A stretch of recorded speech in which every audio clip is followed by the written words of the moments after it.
नमस्कार दोस्तों, मैं शिवम श्रीवास्तव। शेयर मार्केट में जब भी आप इन्वेस्टमेंट का सोचते हैं तो बहुत सी चीज़ें हैं जो आपको जाननी चाहिए। सबसे पहले तो ये जान लीजिए कि शेयर मार्केट में कुछ ऐसी गलतियां होती हैं जो आपको पूरी तरह से कंगाल कर सकती हैं, आपके कैपिटल को ख़त्म कर सकती हैं और आपके भविष्य पर बहुत बड़ा नुकसान कर सकती हैं। तो वीडियो ध्यान से देखना, लास्ट तक देखना, आपको सारी गलतियां मैं बता दूंगा। साथ ही साथ एक अच्छा इन्वेस्टर कैसे बने ये भी आपको साथ साझा करूंगा, ठीक है।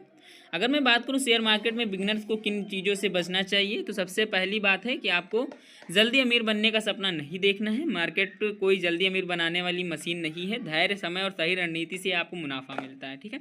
अगर आपके पास धैर्य है, पेशेंस है, आपने कोई शेयर खरीद लिया, मान लो आज उसका प्राइस 150 है, अब कल वो 140 पे हो जाएगा, तो आप ये ना करें उसको बेच दें, नहीं, आपको रुकना है। वो फिर से 150 पे आएगा, ये मेरा वादा है, और जब आएगा तो 150 से ऊपर जाएगा। जब वो 160 पहुंच जाए तब भी आपको नहीं बेचना है, आपको उसे रख के रहना है। एक समय आएगा जब वो आपको 200% दोगुना रेट देकर जाएगा, तब आपको बेचना। हाँ, कोई ज़रूरत है तो बेच दीजिए। शेयर खरीदे ही इसलिए जाते हैं कि जब सही समय आने पर कोई ज़रूरत पड़े तो हम उनको बेचकर प्रॉफिट के साथ साथ अपना धन अर्जित कर सकें, ठीक है। और दूसरी बात होती है बिना ज्ञान के निवेश करना। हम जल्दी जल्दी में, ये समझ लीजिए, जल्दी अमीर के सपने देखते हुए, दूसरे को फ़ायदा देखते हुए, दूसरे का फ़ायदा देखते हुए हम भी वो काम करने लगते हैं, फिर हमें लॉसेस होने लगते हैं, ठीक है। जैसे यहाँ पे लिख दिया रखा है मैंने, दूसरों की सुनी सुनाई या टिप्स पर निवेश ना करें। पहले कंपनी, फिर सेक्टर और उसके फंडामेंटल को समझें, तभी आप उस पर इन्वेस्ट करें, ठीक है। अब बहुत आता है, जैसे मैं महीने का मान लो 16,000 या 17,000 जो भी कमाता हूँ इंसान, 15,000 10,000, अब उसके पास जो है शेयर में इन्वेस्ट करने का 4,000 रुपया है। हर महीने वो 4,000 रुपया लगभग इन्वेस्ट करना चाहता है और करता है। अब ये तो हुआ नहीं कि एक ही शेयर पर सारा पैसा लगा दो, नहीं, आपको पैसा अलग अलग शेयर या सेक्टर में लगाना बहुत ज़रूरी है। एक ही शेयर में सारा पैसा लगाएंगे तो एक ही शेयर के ऊपर हिसाब से आपको बहुत नुकसान भी हो सकता है, ठीक है। देखो यहाँ पे मैंने लिख भी रखा है कि वरना ज़्यादा नुकसान है। भाई अब कोई भी एक शेयर है, वो जब अप जाएगा तो फ़ायदा भी आपको पूरा होगा, अगर डाउन जाएगा तो लॉस भी पूरा होगा। लेकिन अगर आपने 3-4 शेयर खरीद रखे हैं तो कोई शेयर आपका अप जाएगा, कोई शेयर डाउन जाएगा, कोई अप जाएगा, कोई डाउन, तो इससे क्या है, जो प्रॉफिट का रेंज है वो बना रहेगा, लॉसेस का रेंज है वो बना रहेगा, ठीक है। शॉर्ट टर्म में ओवर ट्रेड करना। अब देखो शॉर्ट टर्म में होता क्या है, बार बार खरीद बिक्री करने से ब्रोकरेज और टैक्स का नुकसान होता है। जरूरी हो तो ही ट्रेडिंग करें। ट्रेडिंग का मतलब होता है एक बार आपने अगर इन्वेस्टमेंट कर दिया तो दोबारा शेयर तभी निकालें जब आपको लगे कि हाँ इन्हीं से मेरा काम चलना है, अदर कहीं से काम नहीं चल सकता है, तभी आप उन शेयरों को निकाल लें, ठीक है। स्टॉप लॉस का इस्तेमाल न करना। अगर शेयर गिरने लगे तो कब बाहर निकलना है ये पहले तय कर लें। बिना स्टॉप लॉस के भारी नुकसान हो सकता है, इस चीज़ का याद रखना, ठीक है। अगर शेयर गिरने लगा है तो कब बाहर निकलना है पहले तय कर लें। अगर स्टॉप लॉस आप नहीं लगाते हैं तो आपका भारी नुकसान हो सकता है, इस चीज़ को याद रखना। अब बहुत भीड़ का पीछा, जब किसी शेयर में कूद रहे हो तो वह सही है ये ज़रूरी नहीं है। खुद रिसर्च करें और सोच समझ कर निवेश करें। बहुत से लोग अगर वही शेयर खरीद रहे हैं, आप भी उसी भीड़ का हिस्सा हो रहे हैं, तो फिर गलत है, ठीक है। हाँ, अगर शेयर है इन खरीदने लायक का तो खरीदिए, ऐसा नहीं है, लेकिन ज़रूरी नहीं है कि हर शेयर जो खरीद रहा हो वो सही ही हो, ठीक है। धैर्य न रखना। सबसे अच्छी बात है कि धैर्य। शेयर मार्केट में लंबी अवधि से ही अच्छा मुनाफा मिलता है। मैंने कहा है कि आदमी हो या स्टॉक, जाना अंत में ऊपर ही है। ये बहुत सी लाइन आप लोगों ने सुनी होगी अगर शेयर मार्केट में इंटरेस्ट रखते हैं। तो शेयर मार्केट में लंबी अवधि के लिए अगर आप इन्वेस्ट करते हैं तो अच्छा मुनाफा आपको देखने को मिलेगा। पैनिक होकर जल्दी बेचने से फ़ायदा नहीं मिलता, इस चीज़ का याद रखना। अगर आप आज मान लो आपका शेयर 150 का है, कल 140 हो रहा है, परसों 130 का हो गया और चौथे दिन आपका फिर 150 का हो गया, तो आप कैसे यार 150 का आगे कम से कम प्रॉफिट नहीं हो रहा तो लॉस भी नहीं हो रहा, बेच दें, ऐसा नहीं है, होगा प्रॉफिट। आप 10 से 12 दिन रुकिए, ये 150 जो है आपको 155 या 160 के बीच में रेंज करता हुआ दिखेगा, ठीक है। तो इस चीज़ का याद रखना कि धैर्य रखेंगे तो अच्छा फ़ायदा मिलेगा, ठीक है। लोन लेकर निवेश करना। जो आप जानते हैं उधार या कर्ज लेकर शेयरबाजी में पैसा लगाना बहुत खतरनाक है। हमेशा सरप्लस पैसा ही लगाएं, अतिरिक्त पैसा ही लगाएं। जैसे आप जो भी कमाते हो, अर्जित करते हो, उसका 30 से 20% आपके पास जो भी अतिरिक्त बचता है वही इन्वेस्ट करें, ठीक है। क्योंकि इन्वेस्ट अगर आपने पैसा कर दिया है तो पैसा आपको निकालने में 2 से 3 दिन लग जाएगा, आपके अकाउंट में आने में, आपको भी पता है। इसलिए तभी इन्वेस्ट करें, जैसा इन्वेस्ट करें कि आपके पास जो एक्स्ट्रा पैसा हो, सरप्लस पैसा हो, उसी को इन्वेस्ट करें, ठीक है। रिस्क मैनेजमेंट को ना समझना। आप रिस्क मैनेजमेंट को नहीं समझते हैं फिर भी आपका निवेश हो जाएगा, आपका लॉस हो सकता है, ठीक है। हर निवेश में 100% पैसा लगाने के बजाय रिस्क को मैनेज करें। कभी भी इतना निवेश ना करें जितना खोने का आप झेल ना पा सकते हैं, ठीक है।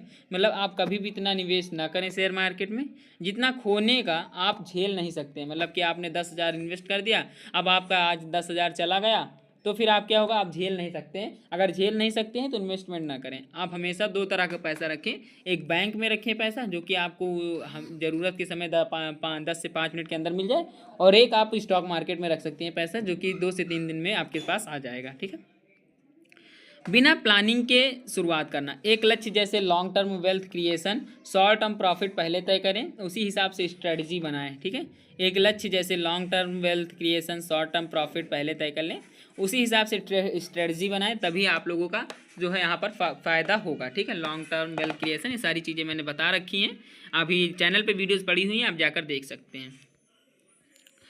शुरुआती लोगों को चाहिए कि वो पहले म्यूचुअल फंड या इंडेक्स फंड से शुरुआत करें ताकि धीरे धीरे डायरेक्ट स्टॉक इन्वेस्टमेंट सीखें। म्यूचुअल फंड्स में आप इन्वेस्ट करेंगे तो प्रॉफिट होगा, लॉसेस के बहुत कम चांसेस होते हैं। इंडेक्स फंड में भी यही होता है, लेकिन धीरे धीरे आप डायरेक्ट स्टॉक इन्वेस्टमेंट भी सीखें।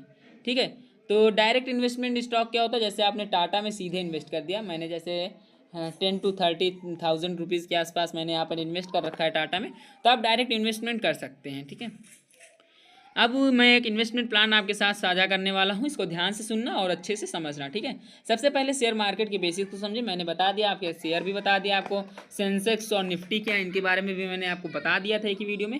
Mutual fund, IPO, SIPO, trading versus investing, ये सारी चीज़ें मैंने आपको सिखा दी थी।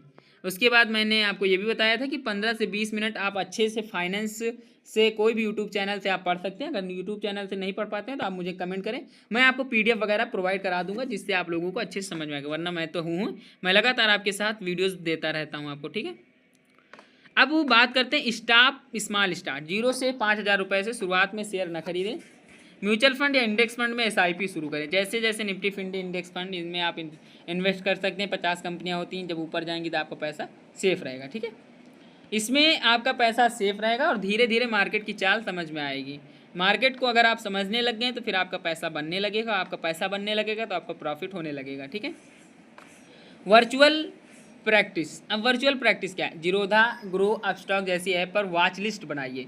वॉच लिस्ट आप समझ रहे हैं, आप डेली एक स्टॉक्स के ट्रेड को देखिए, कब अप हो रहा है, डाउन हो रहा है, कैसे कैंडल स्टॉक बन रहे हैं, कैंडल्स कैसे बन रहे हैं, सारी चीज़ें आप देखें।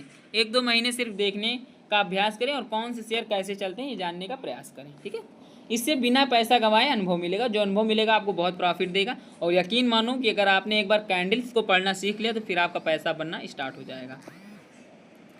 Direct share investment. अब डायरेक्ट शेयर इन्वेस्टमेंट क्या है, सिर्फ 2 से 3 स्ट्रॉन्ग कंपनीज में निवेश करें, लार्ज कैप जैसे TCS, इन्फोसिस, HDFC, ITC। ये कंपनियां ऐसी हैं जो डूबेगी नहीं 100%। हाँ, 1-2 रुपये का लॉसेस आएगा, कभी मार्केट में 1-2% का लॉसेस आएगा, इससे ये नहीं कि कंपनियां डूब जाएंगी, कंपनियां रहेंगी। ठीक है, ये चीज़ें याद रखना।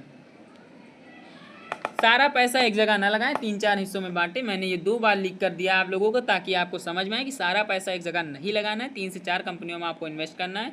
और हाँ, ये चीज़ें हमेशा याद रखना, इन्वेस्ट उतना ही करना जितना झेल सकें। ठीक है, लॉन्ग टर्म माइंड से कम 3 से 5 साल के लिए अच्छे शेयर होल्ड करें। हर गिरावट में पैनिक होकर धीरे धीरे और ख़रीदें। ठीक है, पैनिक ना हो, अगर शेयर में गिरावट आ रही है तो और ख़रीद लो, और गिर रहा और ख़रीद लो, और गिर रहा और ख़रीद लो, लेकिन उन्हीं शेयर खरीदो जिन पर विश्वास हो आपको, जैसे TCS, इन्फोसिस, HDFC। ये अगर आज गिर गए 100% तो कल इनके अंदर क्षमता 100% उठने की।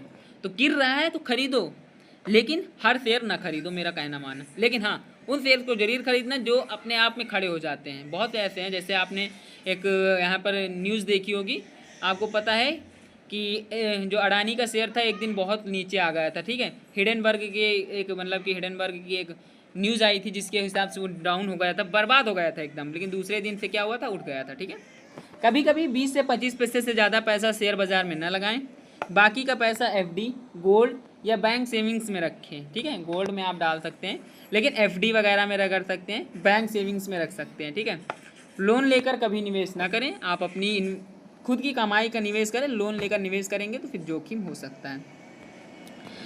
1 से 2 अच्छे फाइनेंस बुक्स या ब्लॉग्स पढ़ें जो कि आपको गूगल वगैरह पर मिल जाएंगे, PDF वगैरह मैं प्रोवाइड करा दूंगा, या फिर मैं ही आप लोगों के लिए लेकर आता रहता हूं वीडियो। मेरा चैनल सब्सक्राइब कर लें। ठीक है, मार्केट की खबरों को फॉलो करें। मार्केट की खबरों के लिए आप बहुत से ऐसे चैनल्स हैं, बहुत से ऐसी वेबसाइटें हैं जिन पर आप लोग विजिट कर सकते हैं, न्यूज़ वगैरह पढ़ सकते हैं, उनमें ये सारी चीज़ें आपको सीधे सीधे जानकारी मिलती रहेगी। ठीक है, धीरे धीरे ट्रेडिंग और एडवांस स्ट्रेटजी सीखें।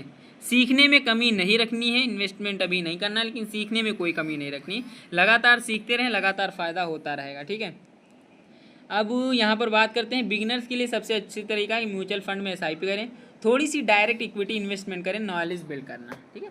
मतलब 100 रुपये, 200 रुपये, 300 रुपये का आप डायरेक्ट इक्विटी इन्वेस्टमेंट कर सकते हैं, नॉलेज बिल्ड करें, नॉलेज बहुत इंपॉर्टेंट होता है, ठीक है। अब यहाँ पर मैं बात करूँ अगर मैं सिंपली आप लोगों के लिए कि 5000 रुपये से बिगनर इन्वेस्टमेंट एग्जाम्पल, मैं एक एग्जाम्पल भी लेकर आया हूँ ताकि आप लोग समझ पाएँ। म्यूचुअल फंड एसआईपी 3000 रुपये करें, जिसमें safe plus diversified plus long term growth आप निफ्टी 50 इंडेक्स फंड या सेंसेक्स इंडेक्स फंड चुनें, ठीक है। हर महीने 3000 रुपये एसआईपी सिस्टमेटिक इन्वेस्टमेंट प्लान होता है, जिसे एसआईपी बोला जाता है, ठीक है। सिंपल इन्वेस्टमेंट प्लान भी बहुत से लोग बोलते हैं, ठीक है। अब क्या डायरेक्ट इक्विटी में 1500 रुपये लगाएं, जैसे 2 से 3 स्ट्रॉन्ग लार्ज कैप शेयर खरीदें, जैसे आईटीसी, एचडीएफसी बैंक या आईसीआईसी बैंक बैंकिंग सेक्टर में हो गया, इन्फोसिस या टीसीएस ये आईटी सेक्टर में हो गया, इन शेयर्स को खरीदें। हर शेयर में 500 से 700 रुपये लगा लें, ठीक है। इमरजेंसी बैकअप 500 रुपये रखें या पैसा यूपीआई वैलेट में ही रखें, कभी शेयर गिर जाए या उससे थोड़ी और ख़रीदारी कर सकते हैं, ठीक है। मतलब हमेशा इतना पैसा रखना है कि शेयर गिर रहा है तो तुरंत खरीद सके, ठीक है। स्ट्रेटजी हर महीने 5000 से 3000 एसआईपी में फिक्स करें, बाकी 2000 धीरे धीरे अच्छे शेयरों में लगाएं। जल्दी बेचने की गलती ना करें, कम से कम 3 से 5 तक शेयर होल्ड करें। नॉलेज बढ़ने पर धीरे धीरे निवेश की रकम बढ़ाते जाएं, ठीक है। मतलब निवेश की रकम को बढ़ाना है लेकिन नॉलेज बढ़ने पर। तो ये चीज़ें हैं जो मैंने बताई हैं, आप लोगों को समझ में भी आई होंगी। मैंने पहले भी बताया था कि वीडियो बहुत इंपॉर्टेंट होने वाला है आप लोगों के लिए। बहुत कम समय में मैंने बहुत सी जानकारी दे दी है, तो इसलिए चैनल को फटाफट सब्सक्राइब कर लें। वीडियो अच्छी लगी हो तो लाइक कर देना, चैनल पर पहली बार विजिट किए हैं तो बेल आइकन प्रेस जरूर कर लेना। मिलते हैं स्टॉक मार्केट की किसी और वीडियो के साथ, तब तक के लिए धन्यवाद।